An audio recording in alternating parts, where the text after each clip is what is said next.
میں نے کل آپ سے وعدہ کیا تھا کہ نوح علیہ الصلاۃ والسلام، ہود علیہ الصلاۃ والسلام، صالح علیہ الصلاۃ والسلام کے بارے میں آپ کے سامنے گفتگو رکھوں گا۔ تو میں اپنے وعدے کے مطابق آئیے نوح علیہ الصلاۃ والسلام، نوح علیہ الصلاۃ والسلام کا ذکر جب ہم قرآن مجید میں پڑھتے ہیں تو قرآن مجید میں مکمل ایک صورت ہے جو اللہ سبحانہ و تعالیٰ نے نوح علیہ الصلاۃ والسلام کے بارے میں نازل کی، اور نوح علیہ الصلاۃ والسلام کی یہ فضیلت کے لیے کافی ہے کہ یہ 5 بڑے اولو العزم من الرسل قرآن مجید میں کہا گیا۔ 5 بڑے اولو العزم من الرسل، یعنی کہ جتنے صحابہ اکرام دنیا میں آئے ہیں تو لگ بھگ تعداد بتائی جاتی ہے کہ بھئی وہ 1,24,000۔ بعض علماء کے پاس وہ حدیث ضعیف ہے، لیکن بہت سارے محدثین نے اس کو صحیح کہا۔ شیخ البانی رحمۃ اللہ علیہ نے بھی ایک جگہ پر اس کو حسن کہا۔ تو بہت سارے محدثین کے پاس، اور یہ سارے انبیاء کی فہرست ہے۔ اس میں سے رسول، اس کا مطلب نبی الگ ہے اور رسول الگ ہے۔ رسول کا مرتبہ ذرا زیادہ ہوتا ہے۔ ویسے علماء کرام نے اس بارے میں گفتگو کی کہ آخر نبی اور رسول میں کیا فرق ہے۔ العقیدہ الطحاویہ میں امام ابن ابی العز الحنفی ایک بہت بڑے محدث گزرے ہیں اور بہت بڑے ایک اسکالر گزرے ہیں، جن کی کتاب جنہوں نے تشریح کی ہے شرح العقیدہ الطحاویہ۔ یہ کتاب مدینہ یونیورسٹی میں پڑھائی جاتی ہے، یہ کتاب عمر آباد میں سارے مدرسوں میں پڑھائی جاتی ہے۔ تو اس کتاب کے اندر انہوں نے کئی فرق بتائے ہیں۔ علماء کرام نے لگ بھگ 7 فرق بتائے ہیں نبی میں اور رسول میں فرق۔ اب اکثر ہمارے پاس یہ مشہور ہے کہ رسول اس کو کہتے ہیں کہ جس کو شریعت دی گئی، لیکن یہ ڈیفینیشن بھی ابن تیمیہ رحمۃ اللہ علیہ نے قبول نہیں کیا۔ کہا کہ جن کو نئی شریعت ملی وہ رسول ہے، جن کو شریعت نہیں ملی وہ نبی ہے۔ ابن تیمیہ رحمۃ اللہ علیہ نے کہا یہ ڈیفینیشن بھی قبول نہیں ہو سکتا، کیونکہ سورہ مریم سورہ نمبر 19 کے آیت نمبر 55 میں اللہ تعالیٰ نے اسماعیل علیہ الصلاۃ والسلام کے بارے میں کیا کہا، وَكَانَ رَسُولًا نَبِيًّا۔ اسماعیل علیہ الصلاۃ والسلام رسول بھی تھے اور نبی بھی تھے، جبکہ ایسا تو ہم کو تاریخ میں کوئی ثبوت نہیں ملتا کہ اسماعیل علیہ الصلاۃ والسلام کو کوئی نئی شریعت دی گئی ہو، ایسا کوئی ثبوت نہیں ملتا۔ اس کا مطلب یہ نکلا کہ آپ کو رسول اور نبی کہا گیا، اس کا مطلب رسول اور نبی میں کچھ اور ڈفرنس ہے، کوئی اور فرق ہوگا۔ کسی نے کہا کہ رسول اور نبی میں فرق یہ ہے کہ جو رسول ہوتے ہیں وہ اپنی باقاعدہ تبلیغ و حجت کر جاتے ہیں، یعنی پوری بات بتا جاتے ہیں، لیکن نبی جو ہوتے ہیں ان کا مشن جو ہے وہ مخصوص جگہ کے لیے ہوتا ہے، مکمل طور پر بات جو ہے ان کی بات پھیل نہیں پاتی۔ یہ بات بھی صحیح نہیں ہے، ایسی بات بھی صحیح نہیں ہے۔ تو بہرحال الگ الگ فرق بتائے، لیکن سب سے بیسٹ جس کو ابھی تک علماء کرام نے تسلیم کیا ہے وہ ابن تیمیہ رحمۃ اللہ علیہ کا ہے۔ وہ یہ ہے کہ نبی اور رسول میں فرق صرف ایک درجے کا ہے۔ مثال کے طور پہ آپ نے 10th کیا، اس کے بعد آپ نے انٹر کیا، تو آپ کیا کہتے ہیں کہ بھائی پہلے 10th کیا، اس کے بعد وہ آدمی انٹر میں گیا۔ یعنی مطلب یہ ہے کہ ہر رسول نبی ہوتا ہے، لیکن ہر نبی رسول ہونا ضروری نہیں۔ یعنی جو بھی رسول بنتا ہے وہ پہلے نبی بنتا ہے، نبی بننا اس کے لیے ضروری ہے۔ گویا کہ رسول کے اندر نبی بننا بائی ڈیفالٹ شامل ہے، گویا کہ ایک درجہ زیادہ مل گیا۔ یعنی مطلب یہ ہے کہ ایک مرتبہ اگر آپ کہتے ہیں کہ رسول ہے تو بائی ڈیفالٹ وہ نبی بھی ہے اور رسول بھی ہے، لیکن اگر آپ نبی کہتے ہیں تو رسول ہونا کوئی ضروری نہیں۔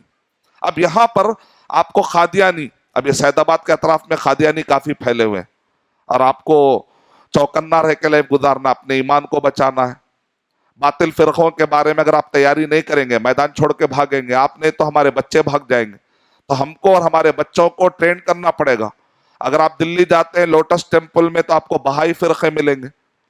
جب ہم بیانوں کے دوران صرف بیان جو ہے، یہ کوئی شاعری کی محفل نہیں ہوتی ہے کہ اس کے اندر واہ واہ ہو جائے یا کوئی لفاظی ہو یا کوئی تقریری فن دکھایا جائے۔ بیان کا مقصد ہوتا ہے کہ ڈیبنک کرے، اڑائے وہ باطل کے جو پراخچے ہوتے ہیں، باطل جو لا کر بھٹکانے کی کوشش کرتا ہے، باطل جو فرقے قرآن اور صحیح حدیث کو لے کر مس یوز کرتے ہیں، آڈینس کو اتنا بیدار کیا جائے کہ وہ لوگ باطل فرقوں کو جگہ جگہ پر ان کو جو ڈھیر کرتے رہے، تاکہ یہ فتنے ہمارے گھروں تک نہ جائے۔ تو بیانوں کے ساتھ ساتھ وہ علم بھی ہمارے پاس ہونا چاہیے جس کو کہتے ہیں مجادلہ. یعنی مجادلہ کا مطلب یہ ہوتا ہے کہ مسکنسپشن توڑے جائیں، اعتراضات توڑے جائیں، ایلیگیشن کو گرایا جائے، باطل پرست جو نئے نئے سوالات لاتے ہیں ان سوالات کو اڑا دیا جائے. یہ مقصد ہونا چاہیے. تو اس وجہ سے میں آپ کے سامنے کہ ہمارے سعید آباد کے اطراف میں قادیانیوں کی کثرت بڑھتے جا رہی ہے. خاص طور سے اگر آپ یہ منڈی کی طرف نکل جائیں گے تو باقاعدہ کئی گھر جو ہے متاثر ہو چکے ہیں. اگر ہم اسی طرح غفلت کا شکار رہیں گے تو وہ دن دور نہیں ہے کہ گھروں میں ہمارے بچے، ہمارے نواسے، ہمارے پوترے بھی قادیانی ہو جا سکتے. کیونکہ وہ جو بنے ہیں ایسا نہیں کہ پہلے سے بنے ہوئے، پہلے وہ مسلم ہی تھے، پہلے وہ سنی تھے، پہلے وہ عقیدے کے ماننے والے ہمارے ساتھ مسجدوں میں نماز پڑھنے والے تھے. وہ مسجدوں کو آتے نہیں ہیں، انہوں نے اپنی الگ مسجد بنا لی، انہوں نے اپنا الگ عیدگاہ بنا لیا. ایسا کب ہوتا ہے؟ جب غفلت کی زندگی گزارتے ہیں. آپ قرآن پڑھ رہے ہیں لیکن سمجھ کے نہیں پڑھ رہے ہیں، حدیث پڑھ رہے ہیں لیکن سمجھ کے نہیں پڑھ رہے ہیں. خالی برکت کے لیے قرآن مجید پڑھ لیا، حدیث برکت کے لیے پڑھ لی، علماء کرام کے بیانات سن لیے صرف ثواب لینے کے لیے. کیا ثواب لینے کے لیے قرآن مجید صرف کیا اسی لیے قرآن مجید پڑھا جاتا ہے؟ ہمارے اکثر لوگ قرآن مجید پڑھتے ہیں ثواب لینے کے لیے، جبکہ ہے قرآن مجید میں اللہ تعالیٰ ارشاد فرما رہے ہیں شہر رمضان الذی انزل فیہ القرآن ھدی للناس. ہم نے اس قرآن مجید کو اتارا لوگوں کی ہدایت کے لیے. ثوابا للناس نہیں ہے اس کے اندر کہ لوگوں کو ثواب دینے کے لیے. ثواب تو ملے گا انشاءاللہ، ثواب تو ملے گا، اور وہ تو اللہ تعالیٰ تو ثواب تو نیکی لکھ دیں گے آپ کے لیے. اگر آپ خالی الف کہیں گے تو آپ کو جو ہے 10 نیکیاں مل جائیں گی، وہ تو اللہ سبحانہ تعالیٰ دیں گے. لیکن اصل ایک مقصد بھی ہے، اور ایک مقصد جو ھدی للناس، لوگوں کی ہدایت، گائیڈ لائن، جو بھٹک رہے ہیں ان کو صحیح راستے پر لانا. تو اس کے لیے سمجھنا پڑے گا. جب تک ہم سمجھیں گے نہیں تو ہم کسی کو ہدایت کا ذریعہ ہی نہیں بن سکتے. تو سمجھنے کی. اب قادیانیوں سے جب میں ترکاری لینے جاتا ہوں تو وہاں پر کوئی نہ کوئی قادیانیوں سے مدبھیڑ ہوتے رہتی ہے. تو وہاں پر وہ لوگ کہتے ہیں آپ لوگ جو ہے ہمارے غلام احمد قادیانی صاحب کو نبی کیوں نہیں مانتے، جبکہ آپ کے قرآن مجید میں لکھا ہوا ہے، سورہ احزاب سورہ نمبر 33 کے آیت نمبر 40 میں لکھا ہوا ہے کہ اللہ تعالیٰ قرآن مجید میں خود کہہ رہے ہیں. کیا کہہ رہے ہیں بھائی؟ آپ کو کیا نقطہ مل گیا؟ تو وہ لوگ کہہ رہے ہیں کہ ما کان محمد ابا احد من رجالکم ولکن رسول اللہ و خاتم النبیین، کہ محمد صلی اللہ علیہ وسلم تو خاتم النبیین ہے، یعنی نبیوں کا اختتام ہوا، ابھی رسولوں کا نہیں. اب دیکھیں کیسا شبہ دار.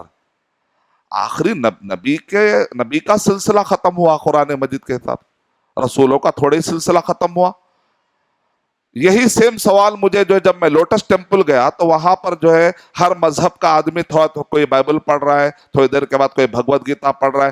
ایک آدمی مصر سے اس کو لایا گیا، وہ آتا ہے قرآن پڑھتا ہے، کہتے ہیں بھئی یہاں پر سارے مذہب کے لوگ مل جل کر رہیں گے. وحدت الادیان ناٹ ایکسیپٹیبل، یعنی کسی بھی کاز پر اسلام میں اس کو قبول نہیں کیا جائے گا کہ سارے مذہب سیم ہیں. ایسا بالکل غلط عقیدہ ہے. لیکن ایک ایسے بھی اس کو کہتے ہیں بہائی فرقہ، یعنی سارے مذہب کا کاکٹیل بنا کر انہوں نے ایک مذہب بنایا، اور دنیا کے ایکسپینسو ایریا میں ان کے جو ہے جگہ آسٹریلیا میں آپ جائیں گے تو جزیرے پہ ان کا بنا ہوا تھا. بڑے خوبصورت عمارتیں بناتے ہیں لوگ، سیاحت اور وزٹ اور گھومنے کے بہانے آتے ہیں، لیکن ان کے مائنڈ کو لوگ کرپٹ کر کے چھوڑ دیتے ہیں. اگر ہم بغیر تیاری کے رہیں گے، صرف قرآن مجید طوطے کے ساتھ پڑھیں گے تو یہ فرقے ہمیں کھا کے نکل جائیں گے. پھر تو ایسا تو نہیں ہوگا. سمجھنا پڑے گا وہ کون سی آیت ہے جس کے لیے لوگ پھرا دے رہے ہیں، ہمارے نوجوانوں کو پھرا دے رہے ہیں، ہمارے عقیدے سے باہر کر رہے ہیں. تو اس کے لیے ہم کو تیاری کرنی پڑے گی، اس کے لیے ہم کو ٹائم دینا پڑے گا انشاءاللہ. تو وہاں پر بھی یہی سوال میں نے جب وہ پورا سیشن ہو گیا میں سنتے رہا. پھر اس کے بعد وہ بہائی فرقے مصر سے کہا بھائی میں اسلام کو ریپرزینٹ کر رہا ہوں. پھر میں نے کہا بھائی آپ ادھر کدھر؟ عربی میں گفتگو ہوئی تو اس آدمی نے بھی عربی میں کہا میں مصر سے آیا ہوں، پہلے میں مسلم تھا، بہت ہی توحید پر تھا، لیکن جو ہے بعد میں جب بہائی فرقے کا میں نے ریسرچ کیا تو مجھے اطمینان ہو گیا، تب سے میں نے سروس دینے کا فیصلہ کیا. اب میں جو ہے وقف کر چکا ہوں اپنی لائف کو، اپنی پوری جوانی کو میں وقف کر چکا ہوں، اس کو پھیلاتے رہوں گا. ہمارے نوجوان لائف وقف نہیں کر رہے آج. ہمارے نوجوان، ہمارے لوگ مسلمان ٹائم نہیں دیتے، بہت کم ٹائم، ایک آدھا گھنٹہ پاؤ گھنٹہ بس دے لیے، وہ بھی کیا ہے کسی کا دل رکھنے. وہاں لوگ لائف لگا دے رہے باطل کو پھیلانے. تو میں نے پوچھا بھائی آپ کا کیا خیال ہے؟ تو اس نے بھی وہی آیت کوٹ کر دی، سورہ احزاب سورہ نمبر 33 آیت نمبر 40، ما کان محمد ابا احد من رجالکم ولکن رسول اللہ وخاتم النبیین۔ خاتم النبیین کہا گیا، نبیوں کا سلسلہ ختم ہوا، رسولوں کا سلسلہ تو ختم نہیں ہوا، یہ رسول تھے۔ اب اس کا جواب ہمارے پاس ابن تیمیہ رحمۃ اللہ علیہ نے بہت ہی پیارے طریقے سے دیا، کہا کہ کوئی رسول بننے کے لیے پہلے کیا بننا ضروری ہے؟ نبی بننا ضروری ہے۔ جب تک کوئی نبی نہیں بنے گا تو رسول کیسے بنے گا؟ ایک آدمی 10th لکھے گا تو اس کے بعد انٹر لکھے گا، یعنی کوئی آدمی 9th ہے، کوئی آدمی 10th ہے، ایک سلسلہ ہے۔ جیسے آپ کہتے ہیں بھائی یہ کرے گا تو پھر اس کے بعد یہ کرے گا، ایک سلسلہ ہوتا ہے۔ تو اسی طریقے سے پہلے نبی مانے نبیہ، خبر دی گئی، رسول مانے پہنچانا۔ اگر ملا ہی نہیں تو پہنچائے گا کیا بیچارہ؟ خالی گھڑے میں سے کیا نکلے گا؟ گھڑے میں کچھ پانی رہے گا، آپ نے گھڑے میں پانی بھر کے رکھا، اس کے بعد سرائی پلٹائیں گے تو ادھر سے کچھ نکلے گا، ادھر سے آیا ہی نہیں تو ادھر سے کیا نکلے گا؟ نبی مانے جس کو خبر دی گئی، رسول مانے پہنچانے والا۔ نبی نہیں بنے تو رسول کہاں سے بنیں گے؟ تو یہ مرحلہ پہلے پورا ہوگا تو وہ مرحلہ بعد میں ہوگا۔ تو یہ مرحلے کے درمیان یعنی ہر رسول بائی ڈیفالٹ نبی ہوتا ہے۔ اگر یہ کہہ دیا گیا کہ خاتم النبیین، یعنی اب بھائی 10th کا سلسلہ ہی ختم ہے، اس سال جو ہے 10th کے ایگزام ہی نہیں ہوئے، تو ایک آدمی اگر کہے گا کہ اب میں انٹر میں ہوں تو بولیں گے بھائی اس سال 10th کا ایگزام ہی نہیں ہوا، پھر یہ انٹر میں تم کہاں سے آ گئے؟ تو یہاں اللہ تعالیٰ نے کہا نبی کا سلسلہ ہی ختم۔ تو وہ آدمی جو ہے پھر مثال دینے کی کوشش کرتا ہے، کہتا ہے دیکھو بھائی یہ لوٹس ٹیمپل ہے نا، ہاں ہے، تو یہاں کا جو مین دروازہ، میں نے اس کو مثال دے کر سمجھایا کہ بھائی اگر آپ نے باہر کا مین ڈور بند کر دیا اور آپ لوگ اندر میں جو ہے رہتے ہیں اور ایک روم میں جو ہے دروازہ آپ کا کھلا ہوا ہے، لیکن باہر کے لوگوں کو آپ کہتے ہیں کہ مین ڈور ہی بند ہو گیا، تو پھر میں اندر آنا میرے لیے اجازت نہیں۔ اگر میں اندر آیا دیوار پھلان کے اگر آیا تو آپ بولیں گے بھائی غلط کام کر رہے ہیں آپ، تو مین ڈور ہی بند ہو گیا تو آپ ادھر کے ڈور کا آپ سوال نہیں کر سکتے۔ کیا میرے لیے ممکن ہے کہ کل آپ کب بند رہتا ہے؟ تو انہوں نے کہا کہ فلاں تاریخ کو بند رہتا ہے۔ اچھا اس دن میں اگر دیوار سے چڑھ کے آ کے تمہارے گھر میں گھس گیا تو تم اجازت دیتے کیا؟ نہیں دیتے، رول کے خلاف ہے۔ تو ویسے ہی نبی نہیں ہے تو رسول کیسا ہوتے؟ تو اس نے کہا کہ ایسا کرو، میرے پاس زیادہ علم نہیں ہے، ہمارے استاد سے آپ ڈیبیٹ کر لو۔ یعنی مطلب یہ ہے کہ اس کو شک میں ڈال دینا، کم سے کم آپ اتنے لیول پر تو آئیے کہ اگر وہ ہدایت پر نہ آئے تو کم سے اس کو کنفیوز تو کر دو، آج نہیں تو کل ہو سکتا ہے وہ آدمی پھر اسلام کی طرف آ جائے۔ یہ لیول پر تو آپ کے پاس اتنا علم ہونا چاہیے۔ تو میں نے یہ ٹاپک کیوں چھیڑا؟ کیونکہ آدم علیہ السلام نبی ہے، پھر اس کا آپ کہتے ہیں نوح علیہ السلام رسول ہے، تو ایک سوال اٹھ سکتا ہے کہ بھئی نبی اور رسول میں کچھ فرق ہے کیا؟ تو میں نے آپ کے سامنے رکھ دیا کہ یہ مرحلہ نبی کا، اس کے بعد کا مرحلہ رسول کا۔ جیسے آپ کہتے ہیں مومن ایک مرحلہ، مسلم سے آگے کا مرحلہ ہوتا ہے مومن۔ جب بھی مومن کہیں گے تو بائی ڈیفالٹ مسلم ہے، لیکن ہر مسلم مومن ہونا ضروری نہیں ہے۔ تو بالکل یہ عربی زبان میں ایسا ہوتا ہے، ایک لیول کے لیے ایک ٹرمینالوجی ہوتی ہے، اس کے آگے کے لیے ایک ٹرمینالوجی ہوتی ہے۔ یہ عربی کا اسٹائل ہے، قرآن مجید کا اسٹائل ہے۔ نوح علیہ السلام کو پہلا رسول کہا گیا۔ جب قیامت کے دن سفارش کے لوگ ادھر ادھر بھٹکیں گے، جائیں گے، بھائی ہمارے آپ کہہ دیجئے کہ سفارش کا دور شروع کیا جائے، سفارش کا سلسلہ شروع کیا جائے، حساب و کتاب شروع کیا جائے، تو ہر نبی کیا کہیں گے؟ نفسی نفسی۔ تو آدم علیہ السلام کے پاس جب سب لوگ جائیں گے تو وہ کیا کہیں گے؟ ائتوا نوحا اول رسول، تم آؤ نوح علیہ السلام کے پاس، وہ پہلے رسول ہے۔ اس سے پتہ چلا صحیح بخاری کی اس روایت سے کہ پہلے رسول کون تھے؟ نوح علیہ السلام، اور آخری نبی اور رسول محمد صلی اللہ علیہ وسلم۔ اب آپ کے بعد کوئی نبی آنے والا نہیں، اب آپ کے بعد کوئی رسول آنے والا نہیں ہے۔ یہ بہت ہی کلیئر ہمارے بچوں کو بتانا بہت ضروری ہے۔ اور یہ لوگ کیا کرتے ہیں؟ خاتم النبیین، اب ایک نیا پھر میں جب لندن گیا تو وہاں پر کچھ جگہوں پہ جو ڈسکشن ہوا تو لوگ کہہ رہے شیخ یہاں پر یہ لوگ ہمیں کنفیوز کر رہے، کہہ رہے خاتم النبیین کا معنی لاسٹ کا نہیں ہے، خاتم کا معنی ہے افضل۔ تو میں نے ان کو سمپل سمجھایا، بھائی خاتم کا مطلب ہوتا ہے سیل، تو آپ سیل اوپر لگاتے ہیں لاسٹ میں لگاتے ہیں، جب آپ پورا لیٹر ہیڈ ختم ہو جاتا، لیٹر ہیڈ ختم ہونے کا تو آخری میں سیل لگاتے ہیں۔ ایسا تو نہیں کہ اوپر سیل لگا کے نیچے میٹر لکھ رہے، پھر جو چاہے میٹر لکھ لے سکتے، پھر پراپرٹی آپ کی، میری آپ کی، کچھ بھی پرابلم ہو سکتا. آخری میں یعنی آخری میں سیل لگائی جاتی ہے. یعنی مطلب یہ ہے کہ پورے نبیوں کے سلسلے کے. اور غلام احمد قادیانی الحفیظ.com ایک ویب سائٹ ہے.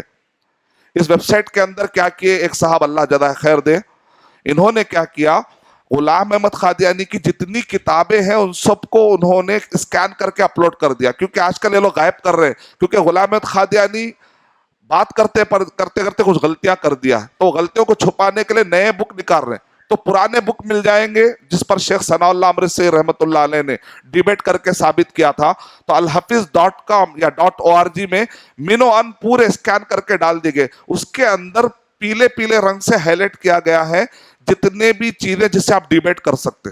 میں اس لیے بات ذرا تھوڑا سا بتا رہا ہوں کیونکہ بات آ گئی ہے. تو ہم جس ایریا میں رہتے ہیں یہاں پر ایک فتنہ موجود ہے، اور فتنے کے وقت پر سونا مسلمانوں کی عادت نہیں ہے، غافل رہنا مسلم کی عادت نہیں ہوتی، چوکنا رہنا ہے. یہی ہمیں سلف کا طریقہ ملتا. مجادلہ ہونا ہے آپ کے پاس مسکنسپشن کا جواب ہونا ضروری ہے. تو الحفیظ.org یا .com ضرور پڑھتے رہیے. اس کے اندر عربی میں کتابیں ہیں، جگہ جگہ پر انہوں نے بڑی محنت کی، اللہ جزائے خیر دے. کون ہے صاحب نہیں معلوم، تو انہوں نے جگہ جگہ اس کو پیلے رنگ سے ہائی لائٹ کر دیا. اس کے اندر ایک زبردست قادیانی نے غلطی کر دی. وہ کیا ہے، اس نے کہا خاتم کی بحث کرتے ہوئے اس نے اپنی کتابوں میں لکھا کہ بنی اسحاق یعنی بنی اسرائیل کے خاتم النبیین یا خاتم الرسول کون ہے، عیسیٰ علیہ الصلوۃ والسلام. یعنی آخری رسول، بنی اسرائیل کے آخری رسول عیسیٰ علیہ الصلوۃ والسلام ہے، اس نے کہہ دیا. تو اس نے آخری کے لیے کون سا ورڈ استعمال کیا، خاتم. جب بنی اسماعیل کے آخری محمد صلی اللہ علیہ وسلم ہے، تو نے بنی اسماعیل اور بنی اسرائیل یعنی کہ پورے نبیوں کے خاتم محمد صلی اللہ علیہ وسلم ہے. تو اس نے خود جو ہے خاتم کا ورڈ استعمال کیا ہے آخری کے لیے، افضل کے لیے نہیں. کیونکہ اس نے کہا جو بنی اسرائیل کے نبی آتے تھے رسول آتے تھے، اب ان کا سلسلہ ختم ہو گیا عیسیٰ علیہ الصلوۃ والسلام پر. جب یہاں پر تم نے آخری کا معنی لیا تو پھر قرآن مجید میں آخری کا معنی کیوں نہیں لے رہے؟ اب اگین آپ کو ایک ڈیبیٹنگ پوائنٹ ملا. نوح علیہ الصلوۃ والسلام کو اللہ تعالیٰ نے رسول کہا، تو بائی ڈیفالٹ اس کے اندر وہ نبی بھی ہے رسول بھی ہے. ان کے فضیلت کے لیے کافی ہے کہ 950 سال تبلیغ کا کام کیا. اللہ اکبر. ہم اپنے گھروں کے اندر 1-2 دن اصلاح کرتے پھر تھک جاتے، کچھ دن بولتے، بچوں کو بولتے، کوئی عمل نہیں کر رہا ہے تو پریشان ہو آتے. نہیں، مایوس نہیں ہونا ہے. آپ سمجھ رہے ہیں کہ اگر یہ بات حق ہے تو آپ کا کام ہے بتاتے رہنا جب تک کہ روح پرواز نہ ہو جائے.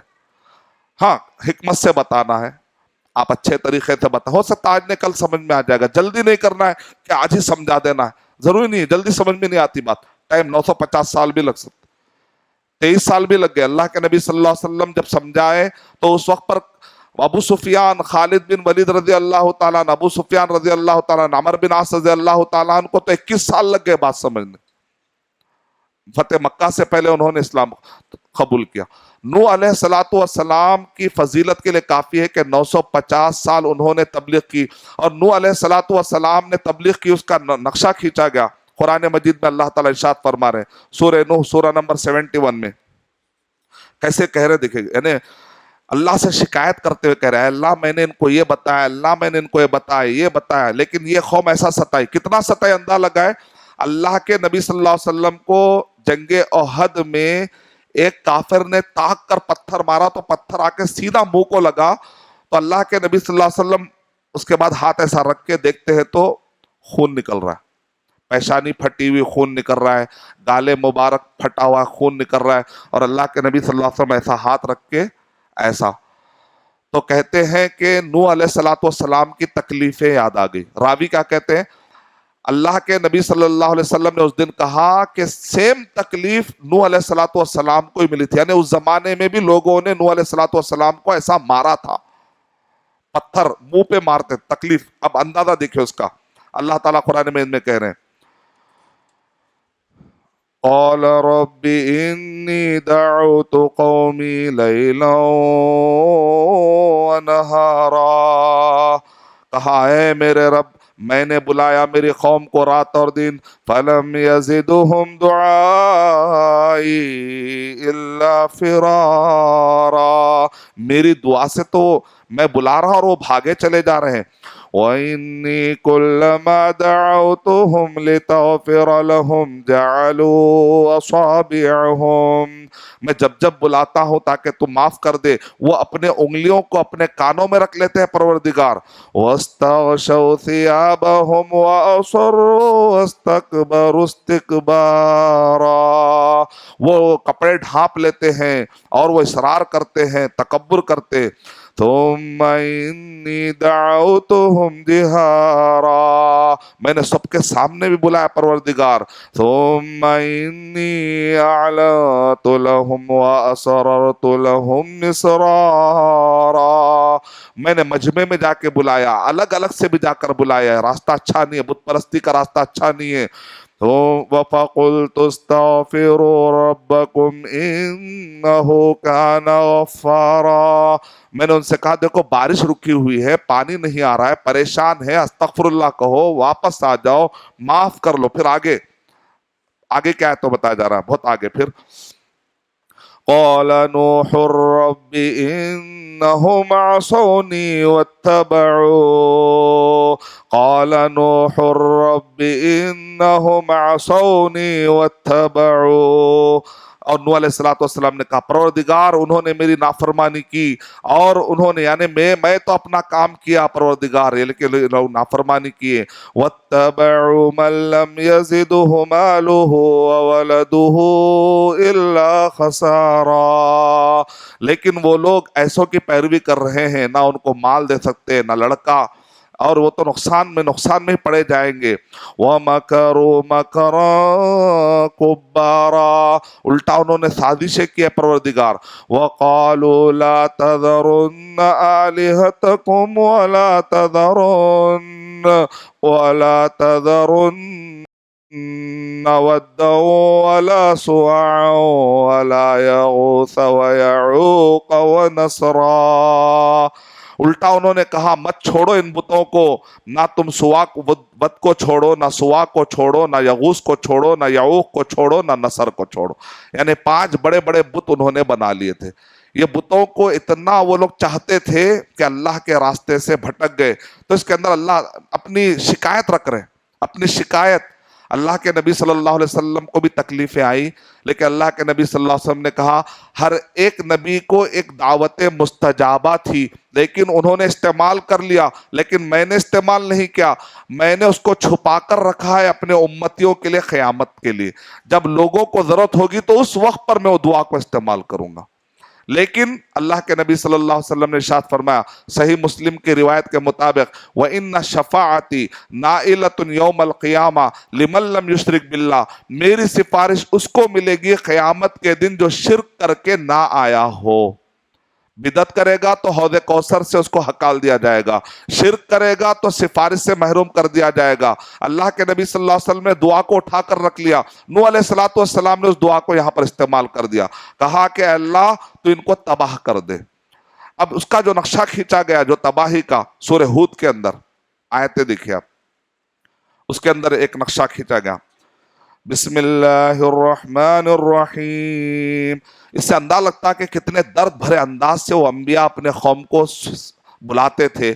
یہ آیتیں پڑھنے سے پتہ چلے گا کہ جو نبیوں والا راستہ ہے اس میں راحت ہے. جو بھی نبیوں کے راستے سے دور ہوگا وہ تباہی میں جائے گا، چاہے وہ نوح علیہ السلام کا بیٹا کیوں نہ ہو، چاہے وہ نوح علیہ السلام کی بیوی کیوں نہ ہو. رشتے کچھ کام آنے والے نہیں ہیں، اللہ اور اس کے رسول صلی اللہ علیہ وسلم کی بتلائی ہوئی تعلیمات ہی کام آئیں گی. کوئی بھی رشتے ناطے کام آنے والے نہیں. اس کے اندر بتایا جا رہا ہے نوح علیہ السلام کو اللہ تعالیٰ نے کہہ دیا کہ اے نوح تم کشتی بناؤ. اب وہ شپ کیسی تھی، کشتی کیسی تھی، اس کے تفصیلات کے بارے میں علماء کرام کہہ رہے ہیں ایک بڑی کشتی تھی، ایک بہت بڑی شپ تھی، ایک بہت بڑی کشتی تھی. وہ سفینہ جس کو کہا جاتا ہے، اتنی تھی کہ جانوروں میں کے نر اور مادہ کو بھی رکھ لیا گیا تھا. اس میں جو بھی تھے ہر ایک پیر کو انہوں نے رکھ لیا تھا. یعنی اتنے سارے جانوروں کے جو بھی نر مادہ ہوتے تھے اس میں سے ایک ایک کو مثال کے طور پہ رکھ لیا گیا تھا. اب اللہ تعالیٰ اس کا نقشہ کھینچ رہے قرآن میں. بسم اللہ الرحمن الرحیم واصنع الفلک بأعیننا ووحینا ولا تخاطبنی فی الذین ظلموا انہم مغرقون۔ اے نوح علیہ السلام، آپ کشتی بنائیے ہماری آنکھوں کے سامنے۔ اس سے علماء کرام نے کہا اللہ کے لیے آنکھ ہے، ہماری آنکھوں کے سامنے کشتی بنائی، ووحینا ہماری وحی کی نگرانی میں، ولا تخاطبنی فی الذین ظلموا انہم مغرقون، اور جو ظلم کرنے والے ہیں یہ تو ڈوبنے والے ہیں۔ اب اس کے بعد وَيَصْنَعُ الْفُلْكَ، نوح علیہ السلام کشتی بنا رہے تھے، وَكُلَّمَا مَرَّ عَلَيْهِ مَلَأٌ مِّن قَوْمِهِ سَخِرُوا مِنْ، اب جو لوگ آ کر دیکھتے تھے یہ ڈیزرٹ ہے یا پانی نہیں ہے، کہیں بھی نہیں ہے، شپ کیوں بنا رہے ہیں؟ دعوت کا کام چھوڑ کر یہ تو دائی بن کر آئے تھے، اچانک نجار کیسے بن گئے، کارپینٹر کیسے بن گئے؟ کیا ہوا، دعوت کا کام چھوڑ دیے کیا؟ دن کا کام نہیں ہے؟ مذاق اڑا رہے تھے۔ قال إن تسخروا منا فإنا نسخر منكم كما تسخرون، نوح علیہ السلام نے کہا تم ہمارا مذاق اڑا رہے ہو، ہم بھی تمہارا مذاق اڑائیں گے جیسا کہ تم ہمارا مذاق اڑا رہے۔ قیام آنے والا ہے، فسوف تعلمون، بہت جلد تم جان لوگے، من یأتیہ عذاب یخزیہ ویحل علیہ عذاب مقیم، اذا جاء امرنا وفارت النور، تنور سے پانی نکلنا شروع ہوتا ہے، قل نحمل فیہا من کل زوجین اثنین، اللہ تعالیٰ نے نوح علیہ السلام سے کہا کہ جوڑے جوڑے رکھ لیا کرو، وَأَهْلَكَ إِلَّا مَا سَبَقَ عَلَيْهِ الْقَوْلُ وَمَنْ آمَنَ، اور ہلاک کر دیا سوائے ان کے جن پر اللہ سبحانہ وتعالیٰ نے اپنی طرف سے قول نافذ کیا تھا اور جو ایمان لائے، وَمَا آمَنَ مَعَهُ إِلَّا قَلِيلٌ، 950 سال محنت کے بعد چند ہی لوگ کلمہ پڑھے۔ تو کتنے لوگ کلمہ پڑھ رہے ہیں، کتنے لوگ اثر لے رہے ہیں، وہ نہیں دیکھنا چاہیے، آپ کا کام ہے بس بتا دینا۔ آپ کتنے ڈیل کلوز ہو رہے ہیں، آپ کا وہ جاب نہیں، آپ کا جاب ہے صرف مارکیٹنگ، اسلام کی مارکیٹنگ کر دینا۔ کوئی قبول کر رہے نہیں کر رہے اس کی مرضی، قیامت کے دن کوئی یہ نہ کہے کہ ہمیں بتانے والا نہیں آیا۔ اب اس کے بعد آگے، وَقَالَ ارْكَبُوا فِيهَا بِسْمِ اللَّهِ مَجْرَاهَا وَمُرْسَاهَا إِنَّ رَبِّي لَغَفُورٌ رَحِيمٌ، چلو بسم اللہ کہہ کر اس کشتی پر سوار ہو جاؤ۔ پھر اس کے بعد وَهِيَ تَجْرِي بِهِمْ فِي مَوْجٍ كَالْجِبَالِ، پانی آنے لگا، اتنا پانی آیا کہ سمندر میں جیسے بڑے بڑے موجیں ہوتی ہیں، وہ طوفان کا پانی زمین سے نکلا، آسمان سے کہاں کہاں سے اللہ تعالیٰ نے بھیجا، اور وہ پانی جو ہے، آج کے کئی سائنسدان کہتے ہیں کہ بعض پہاڑوں میں ایسے مخلوق مل رہے ہیں، وہ دیکھا جائے تو مخلوق سمندر کے ہیں، تو شاید وہ طوفان کے وقت پر آ گئے ہوں گے، ایسا بھی ایک ریسرچ چل رہا ہے۔ یعنی وہ پانی، بعض لوگ تو کہتے ہیں پوری دنیا پر چھا گیا، لیکن مفسرین کی بہت بڑی رائے یہ ہے کہ ایک جگہ پر، ایک مخصوص ایریے پر یہ پانی بہت زیادہ، پوری دنیا میں ہے، اس کا کوئی پروف نہیں ملا کہ پوری دنیا میں طوفان آ گیا تھا، نہیں، لیکن آیا تھا، بہت بڑا طوفان آیا تھا۔ وَهِيَ تَجْرِي بِهِمْ فِي مَوْجٍ كَالْجِبَالِ، ایسے موجیں آ رہے تھے، لگ رہا تھا پہاڑ ٹھہرے ہوئے، پانی کے پہاڑ ٹھہرے ہوئے۔ وَنَادَى، اب باپ کو اپنا بیٹا یاد آ گیا، اب دیکھیں کتنا درد بھرا یہ سین ہے۔ وَنَادَى نُوحٌ ابْنَهُ وَكَانَ فِي مَعْزِلٍ يَا بُنَيَّ ارْكَب مَّعَنَا وَلَا تَكُن مَّعَ الْكَافِرِينَ، قَالَ سَآوِي إِلَىٰ جَبَلٍ يَعْصِمُنِي مِنَ الْمَاءِ قَالَ لَا عَاصِمَ الْيَوْمَ مِنْ أَمْرِ اللَّهِ إِلَّا مَن رَّحِمَ وَحَالَ بَيْنَهُمَا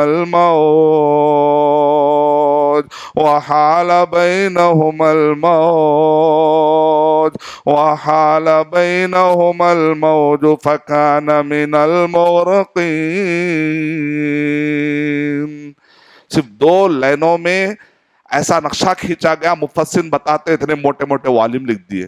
یعنی ایک باپ بچے پہ تڑپ رہا ہے کہ پوری قوم ڈوب رہی ہے، باپ کہہ رہا ہے اے نادا ونادا نوح ابنہ، نوح علیہ السلام نے اپنے بیٹے کو پکارا جبکہ وہ الگ الگ جا رہا تھا، کشتی میں نہیں آ رہا تھا. کہا میرے بیٹے، یعنی ایمان لا لے اور کشتی پر سوار ہو جا. وَلَا تَكُن مَعَ الْكَافِرِينَ، میرے بیٹے کافروں کے ساتھ مت ہو جا.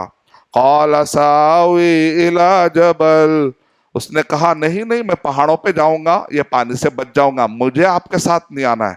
کیا حالت ہے. يَعْصِمُنِي مِنَ الْمَاءِ، یہ پہاڑ مجھے پانی سے بچا لیں گے. قَالَ لَا عَاصِمَ الْيَوْمَ، نوح علیہ السلام نے کہا نہیں بچائے گا میرے بیٹے، کوئی نہیں، آج کے دن کوئی بچا نہیں. قَالَ لَا عَاصِمَ الْيَوْمَ مِنْ أَمْرِ اللَّهِ، یہ اللہ کا حکم ہے بیٹے. إِلَّا مَن رَّحِمَ، إِلَّا مَن رَّحِمَ. قَالَ لَا عَاصِمَ الْيَوْمَ مِنْ أَمْرِ اللَّهِ إِلَّا مَن رَّحِمَ، جس پر اللہ کا رحم ہوگا بیٹا وہی بچنے والا ہے. وَحَالَ بَيْنَهُمَا الْمَوْجُ، ایک موج آتی ہے بیٹے اور باپ کے درمیان. فَكَانَ مِنَ الْمُغْرَقِينَ، ڈوب گیا بیٹا. وَقِيلَ يَا أَرْضُ ابْلَعِي مَاءَكِ وَيَا سَمَاءُ أَقْلِعِي وَغِيضَ الْمَاءُ وَقُضِيَ الْأَمْرُ وَاسْتَوَتْ عَلَى الْجُودِيِّ وَقِيلَ بُعْدًا لِلْقَوْمِ الظَّالِمِينَ. اللہ نے حکم دیا، کہا پانی چلے گیا. اب نوح علیہ السلام کا رونا. وَنَادَى نُوحٌ رَبَّهُ فَقَالَ رَبِّ إِنَّ ابْنِي مِنْ أَهْلِي، نوح علیہ السلام کہا اے میرے پروردگار بیٹا تو میرے گھر والوں میں سے تھا. وَإِنَّ وَعْدَكَ الْحَقُّ، تیرا وعدہ سچا ہے. وَأَنْتَ أَحْكَمُ الْحَاكِمِينَ، باپ کو غم برداشت نہیں ہو رہا ہے کہ میرا بیٹا بھٹک گیا، جہنم جائے گا. قَالَ يَا نُوحُ إِنَّهُ لَيْسَ مِنْ أَهْلِكَ إِنَّهُ عَمَلٌ غَيْرُ صَالِحٍ، اے نوح یہ تمہارے اہل میں سے کیسا ہو گیا؟ مومن ہوتا ہے اہل والا، کلمہ پڑھنے والا اہل ہوتا ہے. وہ آل بیت کس کو کہتے ہیں؟ جو شرک نہ کرے. شرک بھی کر رہے ہیں، بدعت بھی کر رہے ہیں، پھر بولے آل بیت. پھر ابو لہب بھی آل بیت ہے، ویسا بولے تو ویسا نہیں، وہ آل بیت نہیں چلیں گے. پیور آل بیت ہونا ہے. مطابق کر رہے ہیں پھر آل بیت بول رہے ہیں، ایسا تو نہیں ہوگا. اصول کافی لکھ لے رہے ہیں، آل بیت بول رہے ہیں. صحابہ کو گالی دے رہے ہیں، آل بیت بول رہے ہیں. یہ کون سے آل بیت ہوئے؟ ایسا نہیں.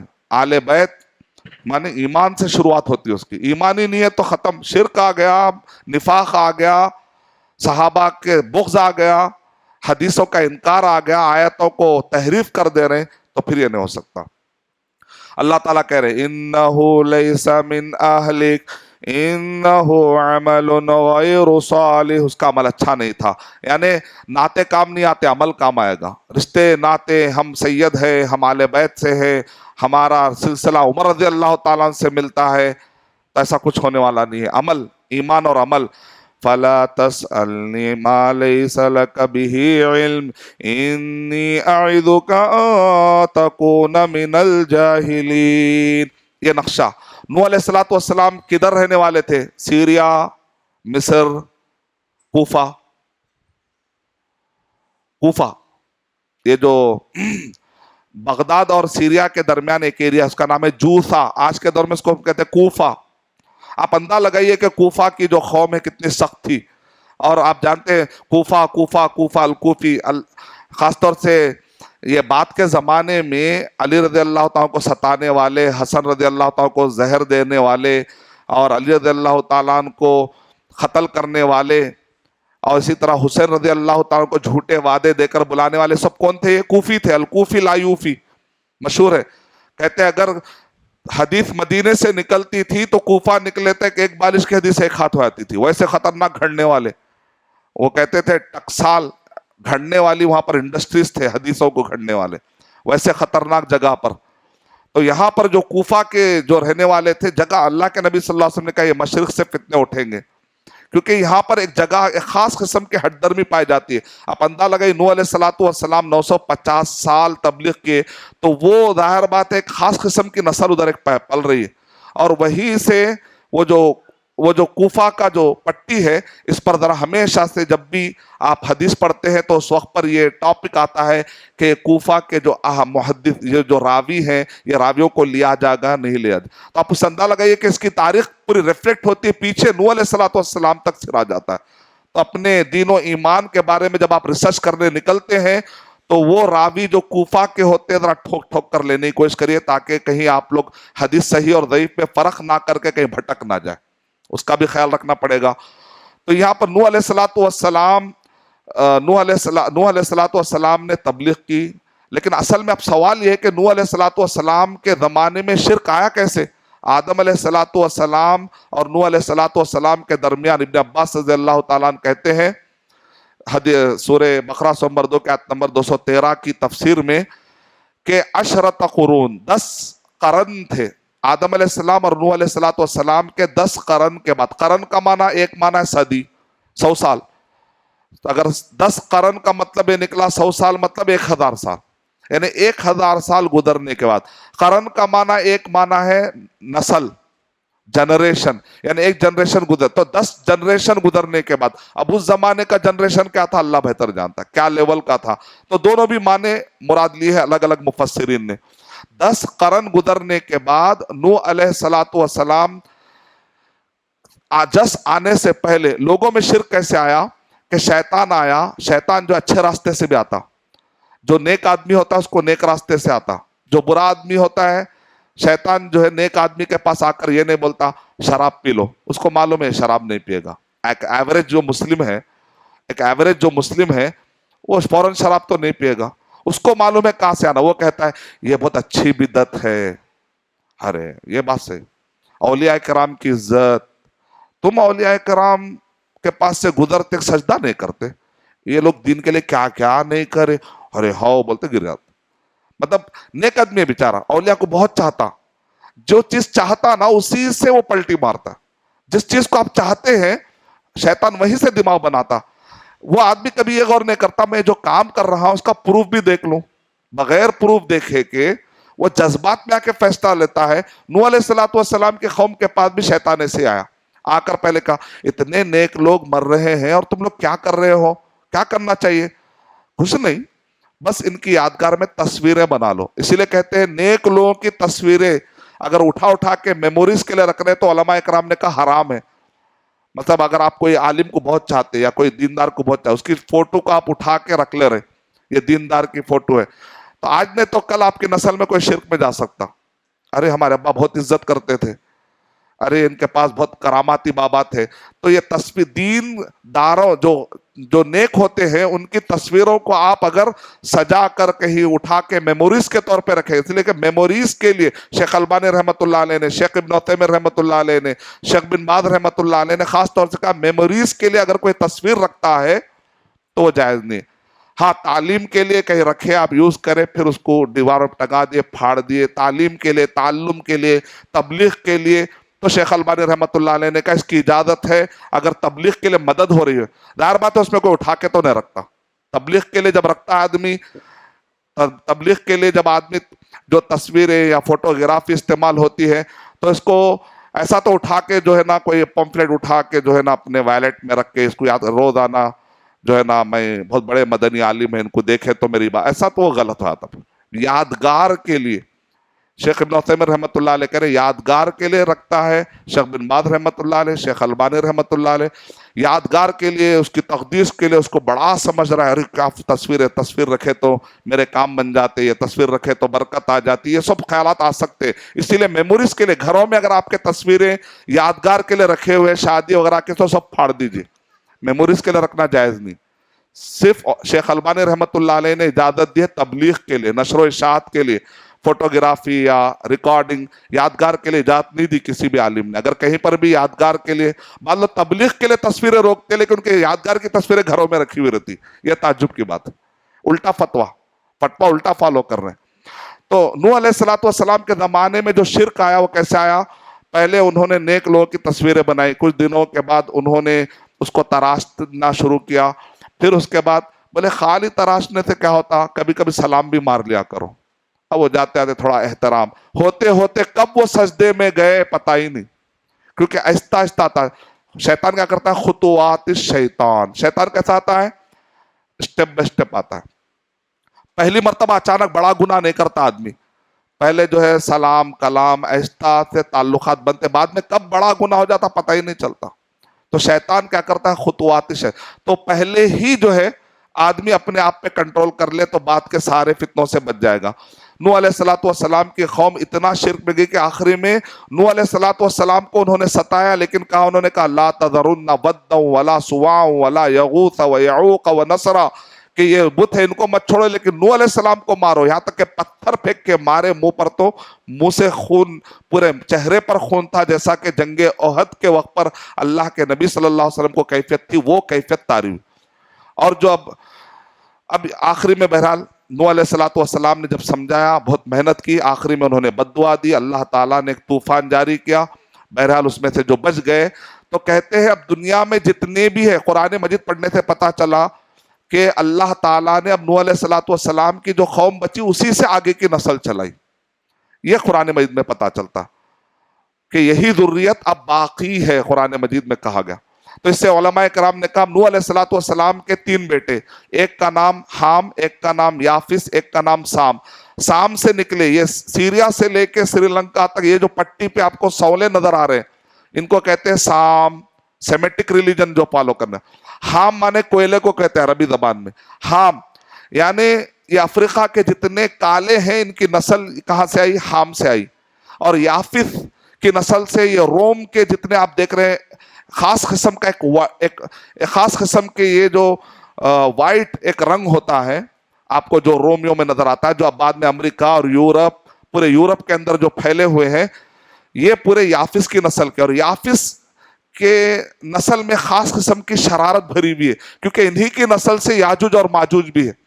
یاجوج اور ماجوج عربی زبان میں کہتے ہیں اجت النار، جیسے آگ بھڑکتی ہے اس سے نکلا ہے یاجوج اور ماجوج، کیونکہ یہ لوگ خاموش نہیں بیٹھتے، کبھی ادھر کچھ نہ کچھ فتنہ کرتے رہتے۔ عربی زبان میں کہتے ہیں ایسا آدمی جو فتنہ باز ایک جا بیٹھتا ہی نہیں، کبھی ادھر گیا، کبھی اس کو ستایا، کبھی اس کو ستایا، کبھی بولے اجت النار، یاجوج ماجوج۔ یہ یاجوج ماجوج ہے، خاموش بیٹھتے ہیں۔ آخری میں ذوالقرنین نے کیا کیا، ان کو اٹھا کے ایک ایسی دیوار کے پیچھے اللہ کے حکم سے کہ وہ نحاس والی ایک مخصوص قسم کی آتونی زبر الحدید والی ایک دیوار کے پیچھے ان کے ڈالا، تب جا کے دنیا ان کے شر سے بچی۔ یہ جو نسل سے آئے وہ یافس کی نسل ہے، یعنی مطلب یہ ہے کہ یورپ امریکہ کے یہ افراد میں یہ لوگ اچانک کچھ سمجھ میں نہیں آیا تو first World War, second World War ایسی قائم کرے، کروڑوں لوگ مر گئے اور ان کو پتہ ہی نہیں چلتا کیا کر دی، کبھی غصے میں آ گئے۔ پھر اچانک یہ لوگ اتنا کنٹرول کر لیتے ہیں نا، پھر یہ لوگ پھر تھوڑے دنوں میں دیکھیں گے تو پھر سیٹل ہو جاتے ہیں لوگ۔ عجیب قوم ہے، یعنی ایک الگ ہی صلاحیت والی ہے۔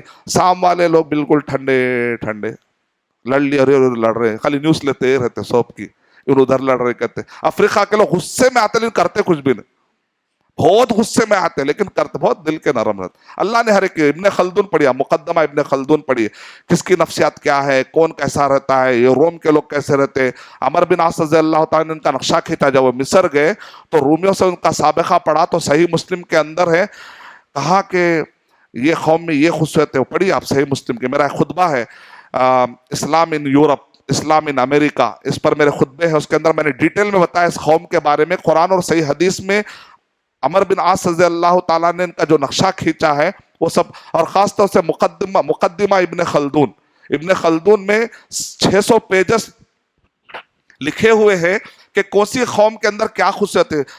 جاننے کا فائدہ کیا ہوتا ہے؟ بیک گراؤنڈ جب آپ جان لیتے ہیں تو how to deal with them, کیسے آپ ڈیل کرنا پتا چلے۔ زیادہ غصہ آیا تو ڈرنا، تھوڑا ٹکے رہنا، ہو سکتا ٹھنڈا ہو جاتا، پھر ڈیل کر لے سکتے۔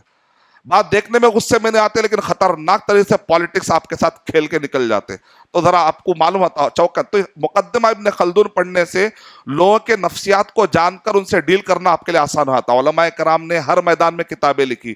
اورینٹلسٹ کہتے ہیں کہ سائیکالوجی پر